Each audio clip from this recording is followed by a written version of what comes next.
What's up, everyone? It's Sophia here. We're going to be talking about the ceasefire between Israel and Hamas because it's showing serious signs of breaking down, with both sides still reporting attacks on recent weeks. On Polymarket, where people trade on real-world events, there's currently about a 28% chance that the ceasefire officially ends by December 31st this year. Now, I want to approach this carefully.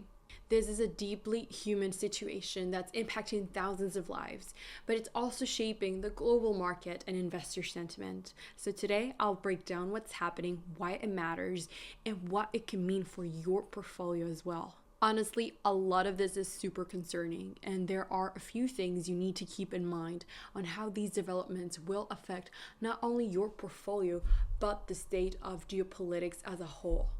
So if you want updates on this and other headlines affecting your portfolio, subscribe with notifications so you never miss a beat. Now, before we get into how this affects you and your investments, I need to give you some brief context on what's exactly going on. Now, all of this pertains to the US-mediated ceasefire proposal that was formally agreed upon a few weeks ago, back in October. This agreement included a pause in hostilities between Israel and Hamas, a release of all hostages held by Hamas, a plan for humanitarian aid and reconstruction efforts in Gaza, a concept of phased Israeli withdrawal from Gaza as well.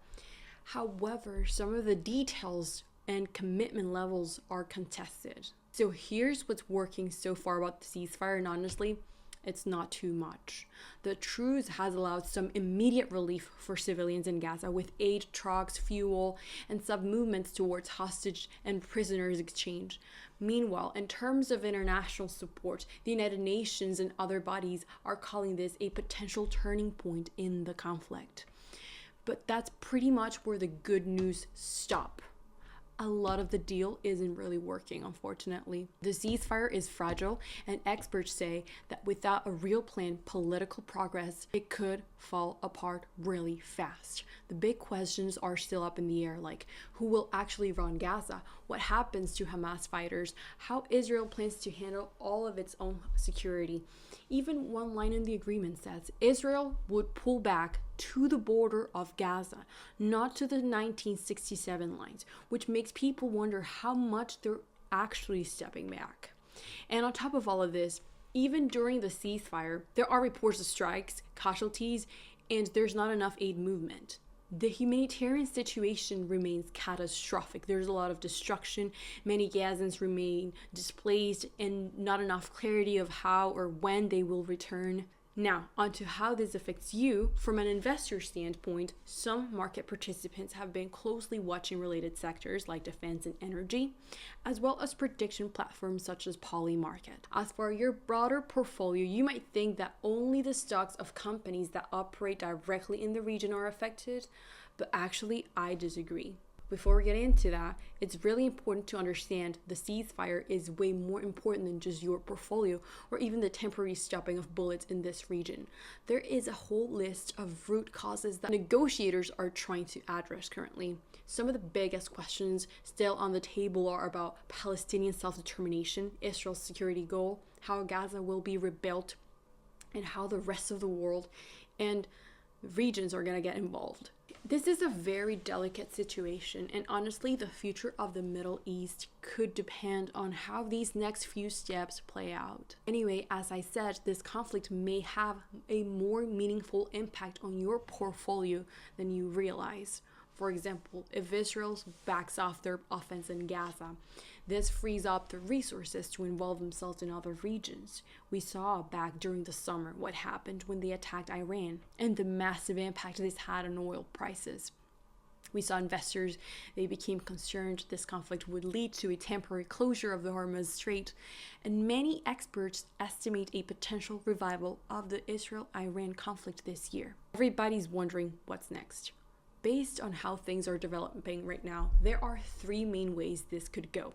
We have scenario one, where the ceasefire holds, Israel starts pulling back their troops, and a new Palestinian government arises, maybe a temporary or a neutral one. And we see some humanitarian aid going through, rebuilding starting, and slowly but surely people begin to trust again.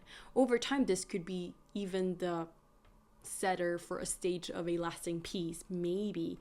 But we also have another scenario that could happen where just stay in talks and nothing else changes. basically a no full war, but no real peace either. Some experts call this a no war, no peace situation. And we have another scenario, which is perhaps the most harmful, where the ceasefire falls apart. Either side could say the other broke the deal and violence starts happening again. Things could quickly become wars, and there could be more destruction, more suffering, and the humanitarian crisis just deepens. Sadly, we've seen this before.